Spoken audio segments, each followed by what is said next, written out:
Yo, what's up, Time Out Gang? And gimana nih fans Lakers akhirnya udah bisa ngamanin Austin Reeves hari ini. Jadi Shams hari ini udah memberikan report kalau Lakers sudah bersedia untuk nyodorin max contract untuk AR-15 sebesar 185 juta US dollar untuk 4 tahun. Gue sih pas lihat ini, aduh gila, max contract man for Austin Reeves. Ini adalah the biggest contract untuk pemain yang undrafted. Dia ngalahin rekornya Fred VanVleet terakhir ini yang dikasih 128 juta dari Houston Rockets. Tapi tadi Austin Reeves reaksinya langsung tiduran di lapangan golf setelah deal dengan Lakers. Dia lega banget karena masih bisa bermain dengan salah satu teman akrabnya yaitu Luka Doncic. Tapi gajinya Austin Reeves next season ini ngalahin gajinya Jalen Brunson, lalu juga Shai Gilgeous-Alexander. Ini gokil sih menurut gua. Tapi kok gua personal opinion, gue kurang srek sih dengan max contractnya AR-15. Walaupun gue emang tahu bahwa AR-15 last year borderline hampir menjadi all-star dengan average 23,3 points per game, lalu juga 5,5 assists per game. But he's not even an all-star though. And I don't know if he's gonna worth 46 million a year. That's insane money.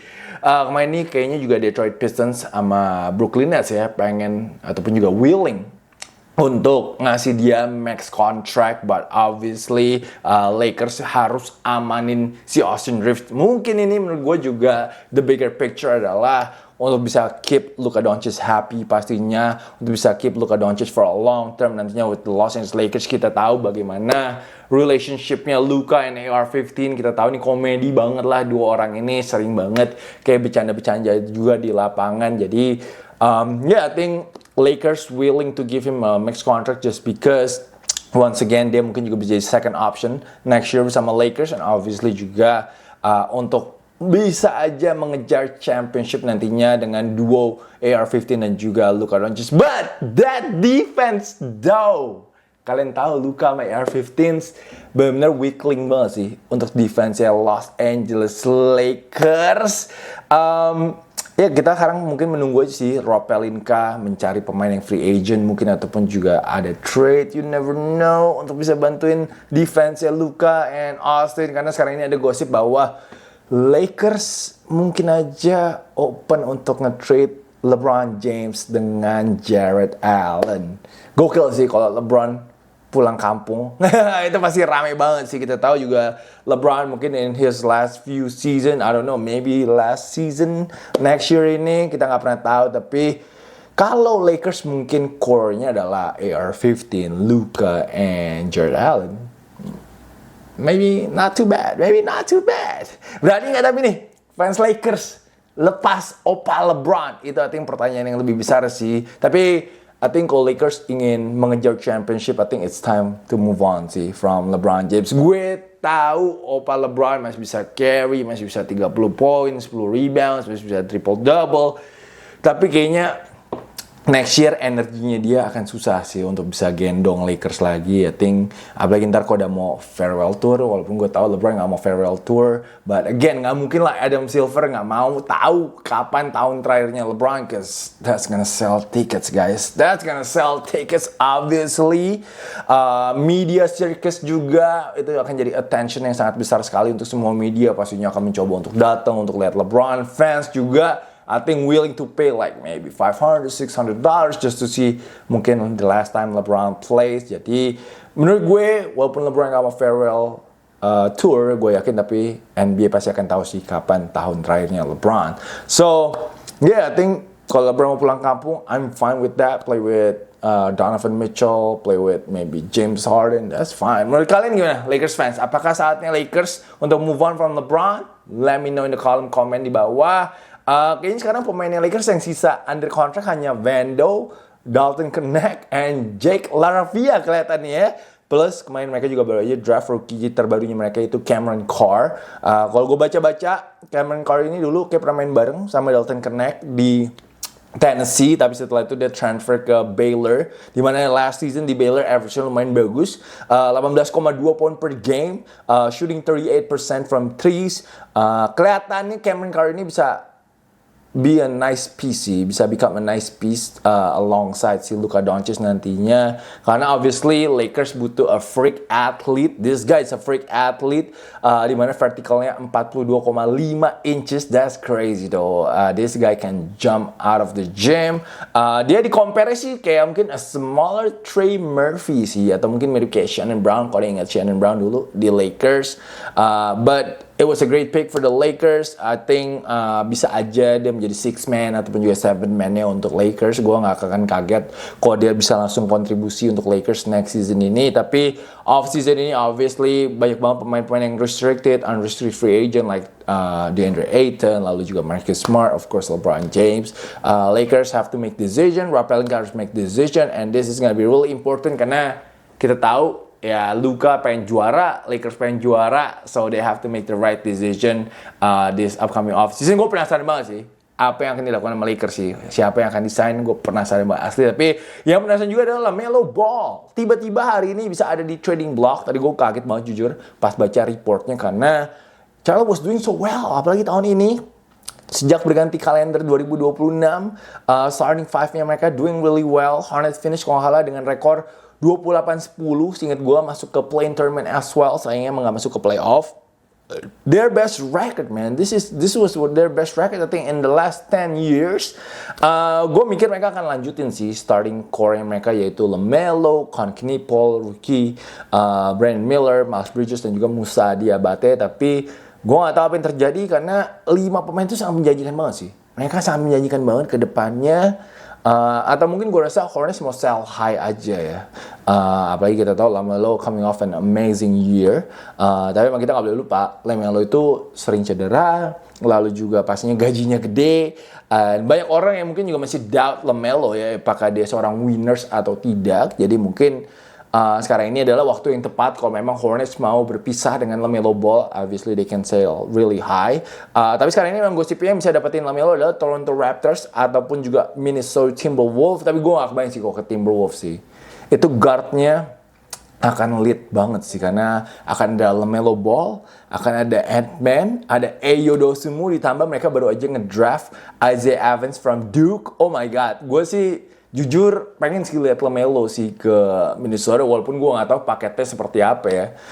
Gue penasaran juga paketnya yang akan diminta oleh Charlotte Hornets akan seperti apa. Tapi katanya Shams ini di 24 sampai 48 jam ke depan ini itu bisa aja LaMelo udah pindah sih. Jadi gue beneran penasaran, kita akan lihat dia end up-nya nanti kemana. Tapi obviously kemanapun LaMelo pindah, mau ke Clippers gue, hehe juga boleh. Tukar sama Kawhi gue kasih. Tapi kita akan lihat, karena LaMelo gimana pun juga impact players, dia akan membantu mungkin tim tersebut untuk bisa masuk ke playoff sih ke depannya sih. Tapi gue juga penasaran sih, apakah Kawhi akan pindah? Maybe ke Warriors? Warriors gue gak tahu nih fansnya gimana nih, kemarin habis ngambil Yaxel. Kayaknya banyak yang berharap mereka ngambil siapa namanya, Andai Mara yang diambil sama si OKC ya. Tapi we'll see bagaimana nanti. Kemarin juga yang lucu pas kameranya ke front office ataupun juga ke itunya tempat draft roomnya si Warriors lagi arguing si Job Lacob, ownernya Warriors, dengan si Mike Dunleavy sebagai GM-nya mereka. But we'll see LaMelo akan end up kemana. Yang kita tunggu juga adalah Ja Morant sebenarnya. Ja Morant ini udah lumayan kenceng. Pasti gosipnya akan pindah juga. I think eranya Ja Morant di Memphis udah selesai. Semua report udah menunjukkan itu. Tapi gue nggak tahu loh, belum ada gosipnya loh. Belum ada gosipnya sama sekali kira-kira Ja Morant akan bisa kemana. Tapi 2 hari ini menurut gue Memphis Grizzlies solid banget sih. Solid banget Memphis Grizzlies. Kedepannya mereka akan build timnya pasti around Cedric Howard, Zach Edey, Jalen Wells. Lalu juga pastinya mereka baru aja drafted their newest superstar, I think he can be a superstar, yaitu Cameron Boozer as their third draft pick kemarin ini. Hari ini juga mereka pick up Isaiah Stewart, mereka trade Isaiah Stewart untuk 3 future second round picks. That's pretty good menurut gue. Kayaknya Detroit gue agak kaget juga sih, tapi karena kan Beef Stew tuh udah identik banget ya dengan Detroit Pistons sih, tapi kayaknya mereka akan mencoba memaksimalkan Paul Reed maybe, atau mungkin juga dia capek sama Beef Stew, tukang ribut, we just don't know. Tapi pasti Beef Stew ini akan cocok banget sih di Memphis. Kita tahu mereka motonya adalah grit and grind. Udah lama banget tuh nggak ada moto itu. Jadi mungkin kedepannya dengan ada Beef Stew, ada Cameron Boozer, Zach Edey, Serge Coward maybe bisa balik lagi moto tersebut. Tapi kayaknya Beef Stew bisa jadi bodyguard sih untuk Cameron Boozer. Kalau ada yang macem-macem sih disikat sih sama si Isaiah Stewart. But gue super excited banget untuk lihat Cam Boozer bisa mendarat di Memphis Grizzlies. Gue kemarin tahu bahwa banyak yang nanya kenapa nggak diambil Utah Jazz. Kita tahu Utah Jazz sama keluarga Boozer ada banyak history. Carlos Boozer dulu main menjadi salah satu bintangnya di Utah Jazz. Tapi Utah Jazz tuh udah ada Larry Markkinen, ada Jaren Jackson Jr. Kita nggak tahu apakah Walker Kessler akan balik ke Utah atau enggak, tapi akan sangat sulit sekali untuk bisa memaksimalkan menitnya Cameron Boozer kalau dia diambil oleh Utah Jazz kemarin. Jadi, I think tepat banget dia jatuhnya ke Memphis, di mana dia akan jadi first option untuk scoring. Dia akan main heavy minutes. Dia juga pastinya akan mungkin jadi top scorernya untuk Memphis Grizzlies. So, I think it was the perfect place for him. And gue juga suka banget mereka mengambil Karim Lopez. Karim Lopez ini the first Mexican player yang di draft, I think in the first round. Dia kalau nggak salah lewat rute NBL ya, bersama New Zealand Breakers. Kalau gue lihat masih muda ya, 19 tahun loh. And I think dia bisa jadi sleeper main ini di draft, dimana kata orang-orang sih dia mainnya mirip kayak Franz Wagner, tapi tembakannya lebih bagus daripada Franz Wagner guys. Jadi ini menarik banget sih. I'm very happy untuk Memphis Grizzlies. Mereka pelan-pelan udah mulai rebuilding lagi, sudah mulai mungkin melewati eranya lewatin eranya JJJ kemarin ini. I think we're gonna see nanti Memphis Grizzlies tahun depan akan seperti apa.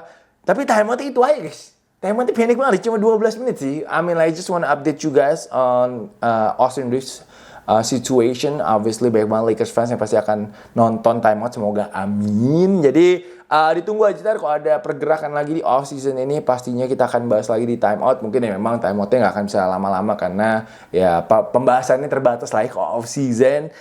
Kita akan nunggu, kayaknya kan banyak bintang-bintang yang akan berpindah tim sih kayaknya off season ini. So once again, thank you guys for watching. I really appreciate everybody. Don't forget guys untuk scan the QR code untuk support channel ini. Kalau kalian love timeout, kalian enjoy untuk timeout, please support the channel. And once again, thank you guys for watching. Ditunggu komentarnya semua, and I will see you guys again later. Peace out everybody.